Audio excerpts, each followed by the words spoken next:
Hello everyone, it's Becca from Becca Books and Bujo, and today I am telling you about all of the books on my physical shelves that I have not read in the YA and middle grade categories. So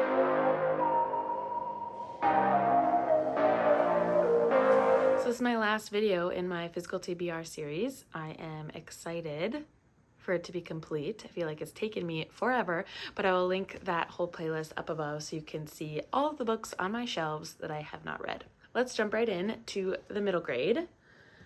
There aren't that many, but the first that I know I have read, but I want to reread because I just feel like it's such a classic and I think I will read them with my kids when they're old enough, but that is The Little House Treasury, which these are the first 3 books in the series. Little House in the Big Woods, Little House on the Prairie, and On the Banks of Plum Creek. And this is by Laura Ingalls Wilder. I think my mom read these to us when we would travel around in the car, and so we would listen to her read them to us. But this is a treasury that I had from however long ago, and I think it'd be really fun to read it with my kids. And I just don't remember much of Laura's story, but I do know that it is about this family and they venture off into the prairies of Iowa, I believe, and it's about their life trying to survive in the 1800s? Nope, 1932, in a little log cabin. So that's the first in my middle grade. Then we'll just go with the series that I bought most recently. This is the Land of Stories series. I have 6 books, but I'm not going to hold up all 6. So this is the first one, The Wishing Spell, but then I also have the other 5. I'm not going to name all of them. So anyway, Land of Stories. This is about a brother and sister duo, I believe, that fall into some fairy tale books. So that's fun. I like it when people fall into a book. It's kind of fun to see how they interact with characters and what kind of shenanigans ensue. Next 2 are by Louis Sachar, and I think these are actually ones that my husband brought to our collection, but these are, I don't even know which one is first. I think this one's first. Wayside School is falling down, and Wayside School gets a little stranger. So this is about a school that instead of being 100 rooms wide, it's 100 rooms tall, and wacky things happen. Not 100 rooms, I think 30 rooms. Woofda. It's late. It's been a long day. Anyway, it's just a goofy, cute little middle grade that I am interested in reading, and could be pretty quick, and also maybe I'd want to read it to my son when he gets of age. The next one I really would like to read is The Last of the Really Great Whangdoodles by Julie Andrews Edwards. I've heard a lot about this, just like hype of the title, and of course Julie Andrews. But this one says, if you're looking for something really unusual, have you ever considered a whangdoodle? Ben, Tom, and Lindy Potter have never even heard of a whangdoodle until they meet the brilliant Professor Savant at the zoo. He tells them all about the wise and magical creatures who disappeared to another land because people stopped believing in them. And when the professor invites them on a quest to find the last of the really great whangdoodles, they can't resist. So sounds like a fun adventure fantasy middle grade. And lastly, on the middle grade shelf, I just hauled this one pretty recently because my husband just got it for me, but this is Chains by Laurie Halse Anderson. I won't say much about it, but I believe it is a slavery story in the 1700s in Boston. All right, let's move on to the young adult.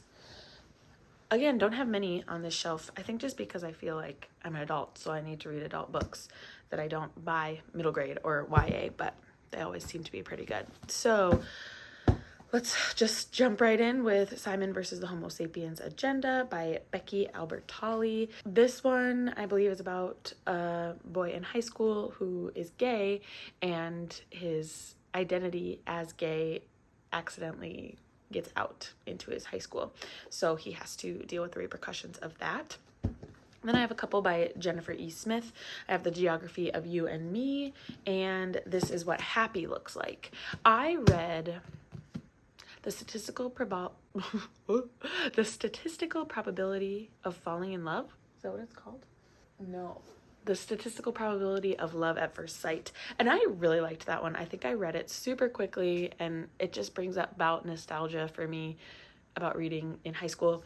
And so whenever I see Jennifer E. Smith, I pick them up for some reason, and I usually get them for pretty cheap. So in the geography of You and Me, it says Lucy lives on the 24th floor, Owen lives in the basement. It's fitting then that they meet in the middle, stuck between 2 floors of a New York City apartment building on an elevator rendered useless by a citywide blackout. After they're rescued, Lucy and Owen spend the night wandering the darkened streets and marveling at the rare appearance of stars above Manhattan. But once the power is back, so is reality. Lucy soon moves abroad with her parents, while Owen heads out west with his father. And then the other Jennifer E. Smith, this is what happy looks like, is if fate sent you an email, would you answer? Perfect strangers Graham and Ellie, they meet, albeit virtually, when Graham accidentally sends Ellie an email about his pet pig, Wilbur. The two 17-year-olds strike up an email relationship, even though they live on opposite sides of the country and don't even know each other's first name. So, another young adult quick romance that could just be a fun read. Then I've got Six of Crows by Leigh Bardugo. I've heard so much about the Grishaverse, and one of the youth that I used to work with, this is her favorite book of all time. So I believe that this is about a heist in some fantastical world, not of our own. So it says, a convict with a thirst for revenge, a sharpshooter who can't walk away from a wager, a runaway with a privileged past, a spy known as the Wraith, a heart render using her magic to survive the slums, and a thief with a gift for unlikely escapes. Kaz's crew are the only ones who might stand between the world and destruction if they don't kill each other first. Sounds fun. Okay, 2 more. I've got Every Day by David Levithan. Every day a different body, every day a different life, every day in love with the same girl. So sounds like he knows who he is waking up in a different body, but I don't think this girl knows. And so could be interesting. I don't know. I bought it a long time ago in my high school years probably. And then the last one on my YA shelves is Where Things Come Back by John Corey Whaley. This is blurbed on the front, saying every now and then a book rises to the top. This one soars. So in the remarkable, bizarre, and heartrending summer before Cullen Witter's senior year of high school, everything he thinks he understands about his small and painfully dull Arkansas town vanishes. His cousin overdoses, his town becomes absurdly obsessed with the alleged reappearance of an extinct woodpecker, and most troubling of all, his sensitive, gifted 15-year-old brother, Gabriel, suddenly and inexplicably disappears. So, sounds like a good kind of coming-of-age story for a 17-year-old boy, and I think there's also a hint of romance in here, too. So, that's that. Now, that is how many books on my YA and middle grade? 17. I guess if you count the Little House trilogy, it would be 19, because that's 3 books. Now, here's bonus for you. I actually have some books on my shelves, my physical TBR, that I don't technically own, but I want to let you know those titles. And so I'm just going to go through those really quickly, the titles of them, and let you know who I've borrowed them from. So here we go. And I've had some of these for so long that I don't even remember who they're from. That's bad. Okay, let's start from the books from the man who I say got me into reading, my dad, because he reads all the time and I always see him reading. So from his shelves, I have Daring Greatly by Brené Brown, Rising Strong by Brené Brown, and The Power of Habit. Why we do what we do in life and business by Charles Duhigg.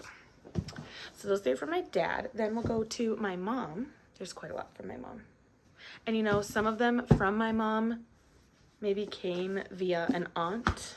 I think these are all from my mom. Oh, these 2. Okay, Mom, you're gonna have to tell me if these are from you or not, but I think they are. It's a huge stack. So, Most Wanted by Lisa Scottoline. Then 3 Wishes by Leanne Moriarty. I love Leanne Moriarty, so I'm sure I will like this one. Dancing at the Rascal Fair by Ivan Duig. Then we've got Silka's Journey by Heather Morris, and this is from the same author as The Tattooist of Auschwitz, which I did like, I think. I'm not sure if this is a sequel. Oh yeah, it's a spin-off. Silka was in The Tattooist of Auschwitz, so now we get her story. The Little Paris Bookshop by Nina George. The Book of Lost Names by Kristen Harmel.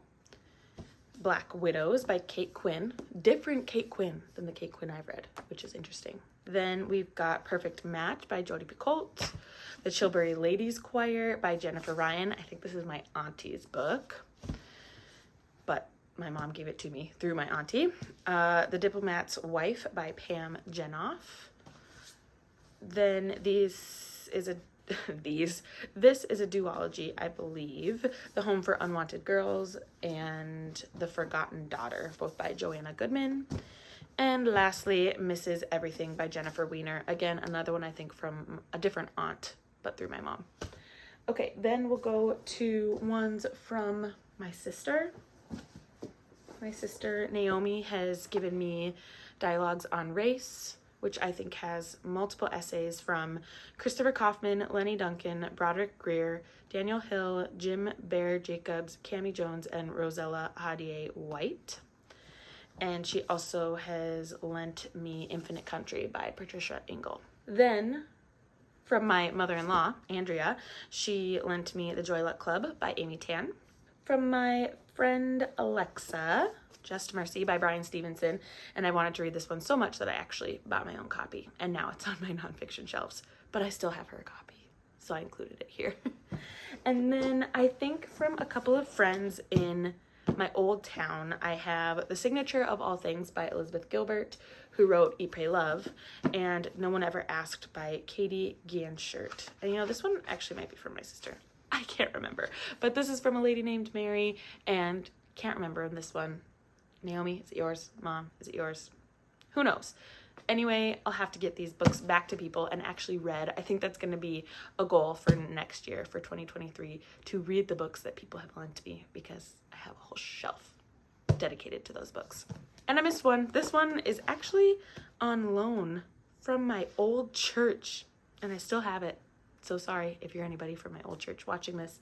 I have a copy of Searching for Sunday, Loving, Leaving, and Finding the Church by Rachel Held Evans. So that's a lot of books. How many books that I don't actually own, but on my physical TBR?